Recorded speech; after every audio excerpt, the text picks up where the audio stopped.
So hello students, this is Mantu Roy, the teacher of KLMB High School, Durat Assam, next teacher of Springdale High School, Durat Assam. So welcome to my channel, it's Roy Academy. जो मेरे channel पे नए हैं उसको मैं request करता हूँ, आप मेरा पहला वाला वीडियो प्लेलिस्ट पे जाइए, पहला वाला वीडियो पूरा देखिए। पूरा देखने के बाद अगर आपको लगेगा तो मेरा वीडियो से आपको कुछ फायदा होगा तो ही मेरे चैनल को सब्सक्राइब कीजिए, साथ में जो बेल आइकन है छोटा वाला उसको क्लिक कीजिए। लेटेस्ट वीडियो सबसे पहले आप तक जाएंगे। जितना हो सके मेरा वीडियो शेयर कीजिए, लाइक तो बिल्कुल कीजिए अगर आपको मेरा वीडियो पसंद आ रहा है, साथ में एक छोटा सा कमेंट डालिए। तो थैंक यू सो मच। चलो आज स्टार्ट करता हूँ, लेट्स स्टार्ट।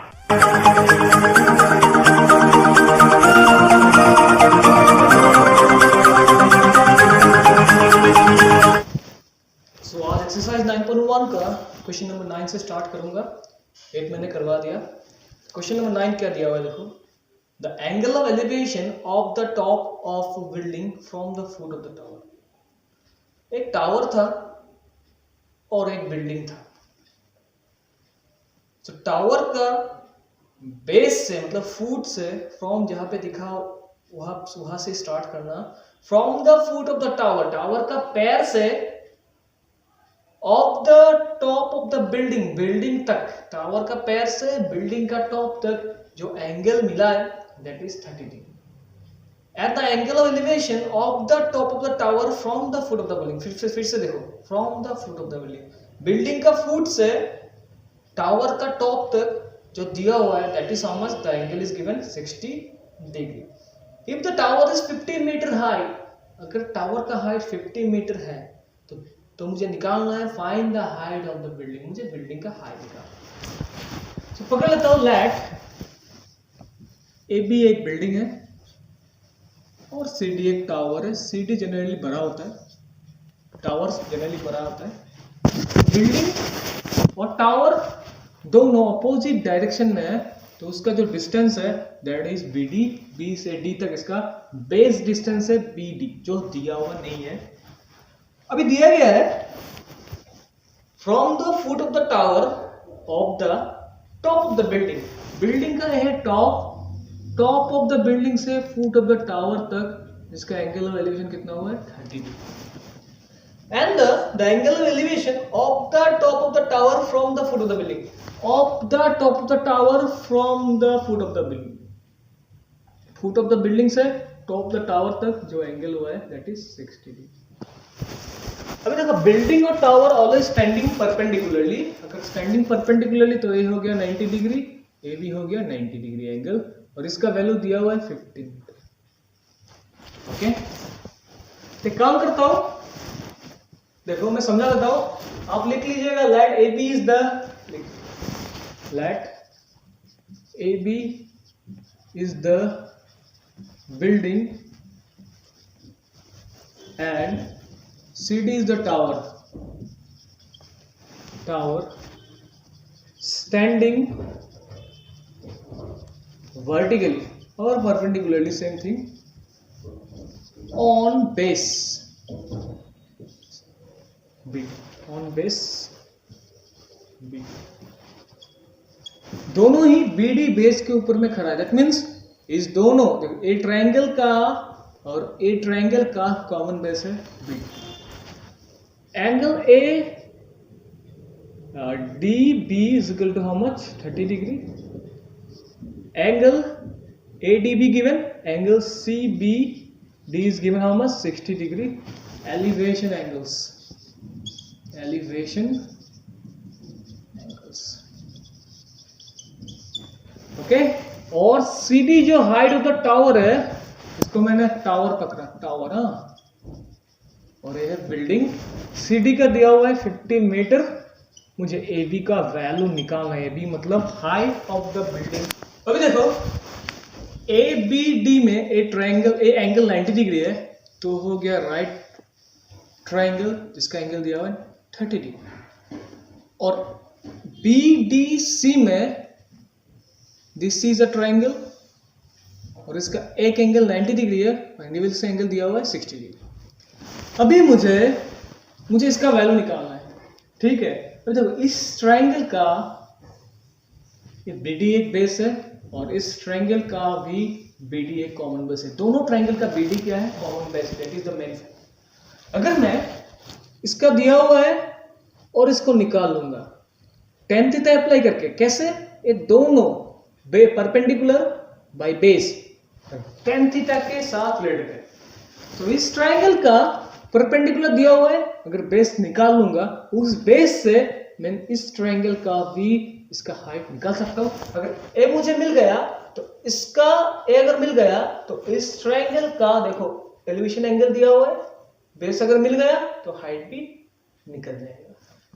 इसको मैं इस ट्रायंगल को लेके इसलिए निकाल सकता हूं बिकॉज इस ट्रायंगल में एलिवेशन एंगल भी दिया हुआ है और एक साइड का हाइट भी दिया, दो चीज दिया हुआ है, तीनों चीज आराम से निकल जाएगा। सो यह करता हूं tan 60 degree is equal to perpendicular by base हो गया BD।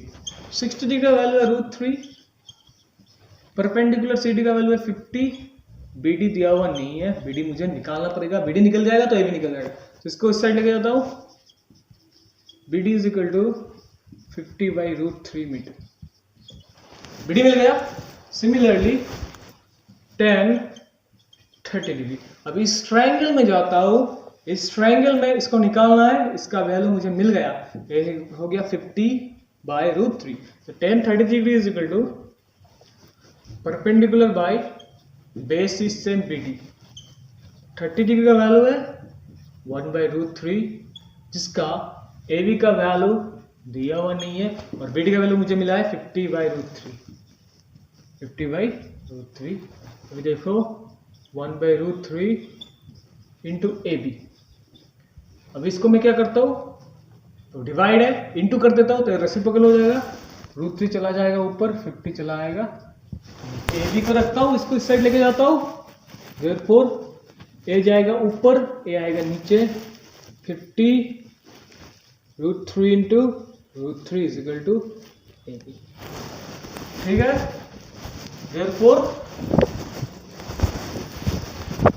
मैं कर देता हूं AB इज इक्वल टू, देखो √3 होगा 3 और ऊपर में है 3 मीटर। तो इसको डिवाइड करने से भी होगा, वैसे रखने से भी होगा, 50/3 मीटर। इसको डिवाइड करके नेक्स्ट फ्रैक्शन में ले लेना। Now next question number 10। Two poles of equal height are standing opposite to each other on either side of the road. Two poles are equal height, दो पोल था, पकड़ लो, इलेक्ट्रिक पोल था दो, दोनों स्टैंडिंग ऑपोजिट ईच अदर, दोनों एक दूसरे का ऑपोजिट में खड़ा है। On either side of the road, road का एक पोल इस साइड में है और एक इस साइड में, दोनों पोल का height same, which is 80 meter wide. Okay. From the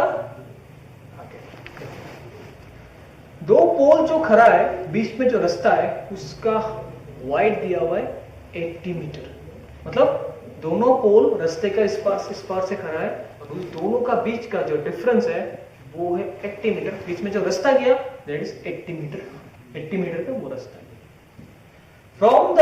from a point between them on the road, road के ऊपर एक पॉइंट से, दोनों पोल का बीच में रोड है, रोड के बीच में एक पॉइंट है, उस पॉइंट से the angle of elevation of the top of the pole is 60 degree. एक पोल में एलिवेशन एंगल हुआ 60 डिग्री और एक पोल में एलिवेशन एंगल हुआ 30 डिग्री।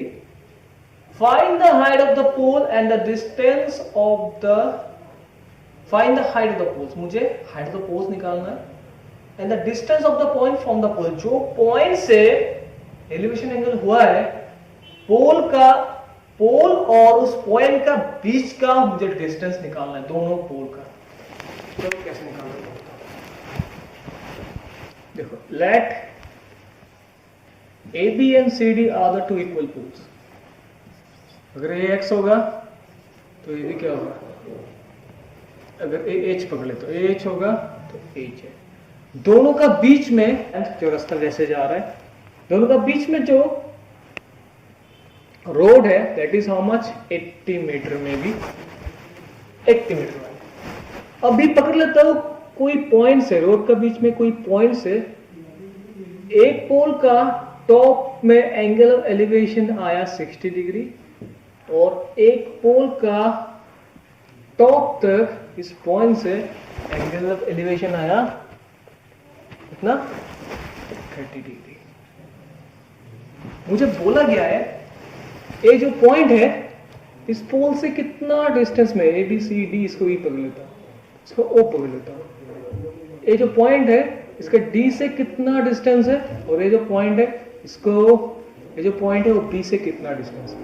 तो मैं एक काम करता हूं, डी ओ को मैं एक्स पकड़ लेता हूं, डी से ओ को मैं एक्स पकड़ लेता हूं। देखो पूरा है 80, अगर पूरा 80, इतना अगर 50 होगा तो इतना 30 होगा, पूरा है 50, पूरा है 80, इतना अगर 50 होगा तो इतना 30 होगा, तो इतना x होगा तो इतना क्या होगा, इतना होगा, इसका वैल्यू होगा 80 माइनस एक्स मीटर। इस दोनों में एक चीज दिया हुआ है दैट इज दोनों का हाइट इक्वल है, वही मेरा प्लस पॉइंट है। मैं इसका स्टेटमेंट नहीं लिखूंगा, ठीक है, स्टेटमेंट नहीं लिखते, let A B and C D are two equal poles standing vertically on road, ROAD, on road BD, on road BD। अगर वर्टिकली है तो ये भी 90 डिग्री है, ये भी 90 degree. From O point, the two elevations angles are number one AOB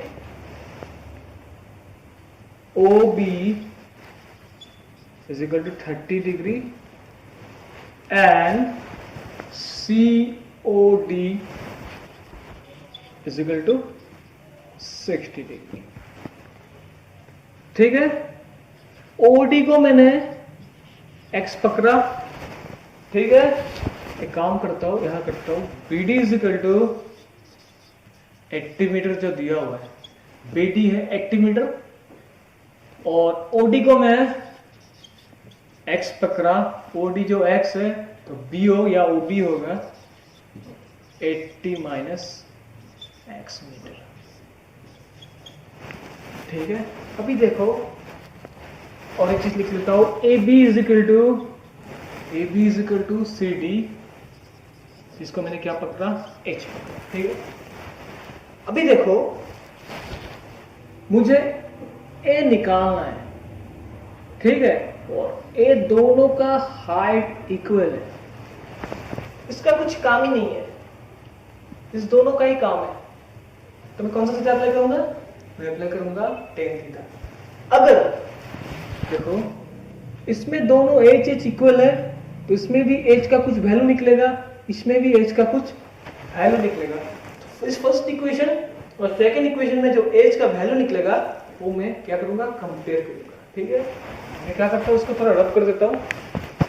Now you see, मैं पहले इस ट्रायंगल को लेता हूं, tan 30 degree is equal to, इसका परपेंडिकुलर है AB का वैल्यू H और इसका वैल्यू है BO। एक काम करता हूं, इसमें AB लिख देता हूं, AB बाई BO। tan 30 का वैल्यू है 1/√3, जिसमें AB का वैल्यू पकड़ लेता हूं H मैंने दिया था और BO का वैल्यू जो था 80 माइनस एक्स, 80 माइनस एक्स, इसको इस साइड लेके जाता हूं। Therefore मुझे निकालना है पहले हाइट ऑफ द बिल्डिंग, अगर हाइट मिल जाएगा तो इससे इसका डिस्टेंस मिल जाएगा, इससे इसका डिस्टेंस भी मिल जाएगा। तो 80 को इस साइड लेके जाता हूं, 80 minus x by √3 is equal to H, number 1 equation. Number 1 equation second one दिया हुआ है tan how much, tan 60 degree. तो एंगल का tan थीटा का वैल्यू दिया हुआ है 60 डिग्री, तो tan 60 degree is equal to AB perpendicular by base, perpendicular CD और बेस है कितना, बेस है DO। देयरफॉर tan 60 का वैल्यू है √3, CD का वैल्यू है H, CD का वैल्यू है H और DO का वैल्यू है X, X को इस साइड लेके जाता हूं, so √3x is equal to H है नंबर 2 इक्वेशन। अभी देखो नंबर 1 इक्वेशन में H का value this one, number 2 equation में भी H का वैल्यू दिस वन, इसका मतलब है both are what equal, from 1 and 2 both are equal, therefore from 1 and 2 say 80 minus x by √3 is equal to √3x. Now you see 80 minus x, √3 को इस side transfer करता हूँ, √3 into √3 होगा 3x, इस x को इस साइड लेके जाता हूँ, 80 is equal to 3x plus x is equal to how much, 4x. So 80 is equal to 3x plus x is equal to 4x. Therefore 80 by 4 is equal to x. So this one cancel, ना होगा 4 to the 20, x का value निकल गया 20, मतलब इससे इसका distance होगा 20, तो इससे इसका डिस्टेंस होगा कितना, 60। Therefore √3x is equal to h, equation 2 था, सो इक्वेशन 2 में अगर x का वैल्यू बिठा दूंगा तो मुझे h का वैल्यू मिल जाएगा। Therefore √3x का वैल्यू है 20 is equal to h, therefore h is equal to 20 √3 better तो क्या। अभी देखो x का वैल्यू था DO is equal to 20 metre, therefore BO is equal to होगा कितना था, 80 माइनस x मीटर था, सो 80 से मैं x मतलब 20 को माइनस कर दूंगा तो हो जाएगा कितना, 60। That's the answer.